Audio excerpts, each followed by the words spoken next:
इस हादसे के बाद जारी जो बचाव अभियान था उसके दौरान सबसे दर्दनाक तस्वीर तब दिखी जब एक मां का शव उनके 4 साल के बेटे के शव के साथ मिला। दोनों को एक ही लाइफ जैकेट में एक साथ बांधा गया। मां ने अपने बच्चे को कसकर अपने सीने से चिपका रखा था। बचाव टीम ने जब उनके शवों को बरामद किया तब भी वो इसी हालत में मिले एक साथ। लोगों का दिल दहल गया, रूह कांप गई, हर किसी की आंखों में आंसू आ गए। परिवार वाले रोने लग गए, पुलिस वाले रोने लग गए, मौजूद मंत्री जो थे वो रोने लग गए, बचाव टीम रोने लग गई। जानकारी के मुताबिक महिला अपने परिवार के साथ वहां दिल्ली से घूमने आई थी। पति उनके साथ में थे, 2 बच्चे साथ में थे, एक बेटा एक बेटी।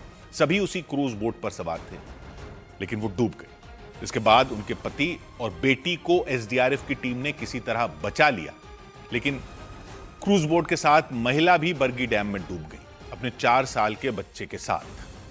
काफी देर तक बचाव टीम ने तलाश की, उसके बाद उनके शवों को बाहर निकाला। वो उन्हें लेकर किनारे तक आई। इसके बाद तो वहां चीख पुकार मच गई।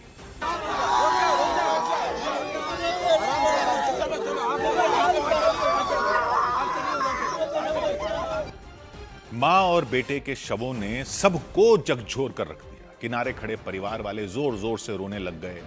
दूसरे लोग उन्हें ढांढस बंधाते दिखे, उनकी भी आंखों से आंसू बहने लग गए।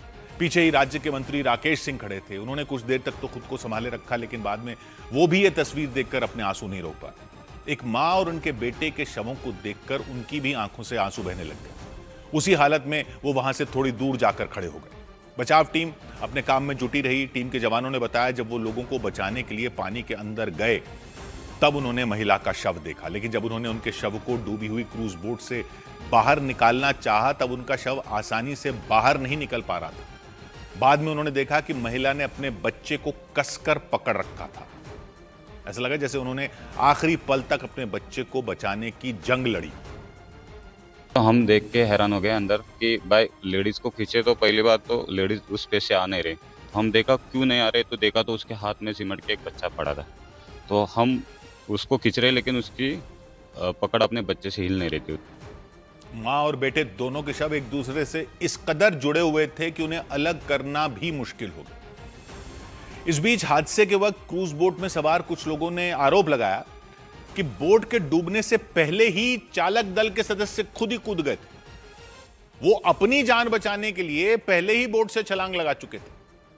उन्होंने और किसी की परवाह नहीं की, बोट में सवार लोगों की परवाह नहीं की। उन्होंने सिर्फ अपने बारे में सोचा। जब देखा कि बोट डूबने वाली है तब वो पहले ही कूद गए। और ये सब कुछ तब हुआ जब अचानक मौसम बदल गया। तेज हवाएं चलने लगी, डैम की लहरें खतरनाक हो गईं, क्रूज बोट बुरी तरह हिलने लग गई, लहरें बोट के ऊपर आने लग गईं, क्रूज बेकाबू होने लग गया, हालात बिगड़ते चले गए। उस पर सवार सभी लोगों की सांसें अटक गईं। हादसे में बचे लोगों के मुताबिक ऐसी स्थिति में चालक दल के सदस्य बोट को काबू में करने के बजाय पहले खुद ही कूद गए थे। उन्होंने जैसे ही देखा कि बोट अब नहीं बचेगी, उन्होंने सबसे पहले अपनी जान बचाने की सोची। ऊपर इकलौते मेरे साड़ू भाई बैठे हुए थे, जिन्होंने देखा कि ड्राइवर कूद गया अपनी जान बचाने के हिसाब से। हम लोग को नहीं बचाया उसने। लोगों ने बताया कि चालक दल के सदस्य तो पहले कूदने की वजह से बच गए, लेकिन जब बोट पलट गई तो उसके साथ कई लोगों की जान चली गई, क्योंकि वो बोट पलटी, लोग उसमें उसके साथ पलट गए और ड्राइवर और बाकी लोग पहले कूद गए थे। उसमें बोट में फंसे लोग बाहर नहीं निकल पाए। वो चीखते रहे, चिल्लाते रहे, लेकिन किसी ने उनकी मदद नहीं की। उनके मुताबिक क्रूज पर कई ऐसे लोग भी थे जिन्होंने टिकट नहीं ली हुई थी। यानी टिकट से जो अंदाजा लगाया जा रहा है कि कितने लोग सवार थे, उसका आंकड़ा सही नहीं है, क्योंकि आंकड़ा बढ़ भी सकता है, क्योंकि कुछ लोग बिना टिकट के भी थे।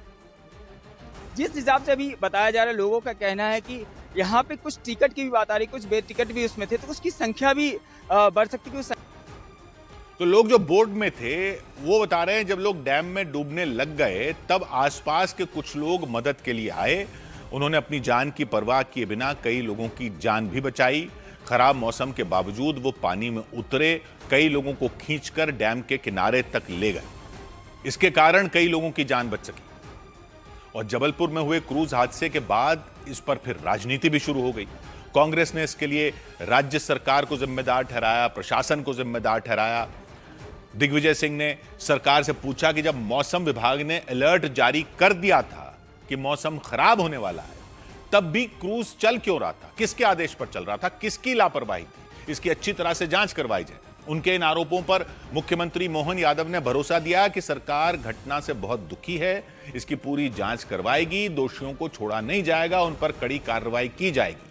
लेकिन कांग्रेस ने राज्य सरकार को घेर लिया। जबलपुर में हुई घटना पर कई सवाल खड़े कर दिए। दिग्विजय सिंह ने आरोप लगाया कि क्रूज में बैठे सभी लोगों को लाइफ जैकेट नहीं पहनाई गई थी, इसी वजह से इतना बड़ा हादसा हो गया।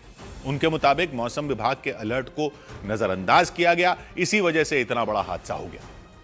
बरगी में किसके आदेश से क्रूज ये चालू है, इसकी भी जांच होना चाहिए।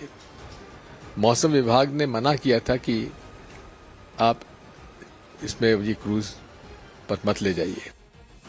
इन आरोपों पर मुख्यमंत्री ने जवाब दिया। उनके मुताबिक मौसम के अचानक बिगड़ जाने से घटना हुई। उन्होंने जांच करके दोषियों पर सख्त कार्रवाई किए जाने का भरोसा दिया।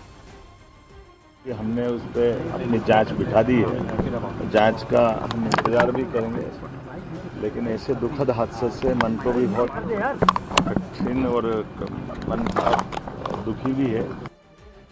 मध्य प्रदेश सरकार ने ऐलान किया कि हादसे में जान गंवाने वाले लोगों के परिवार वालों को 4-4 लाख रुपए का मुआवजा दिया जाएगा। घायलों को सरकार 50-50 हजार रुपए मुआवजे के तौर पर देगी।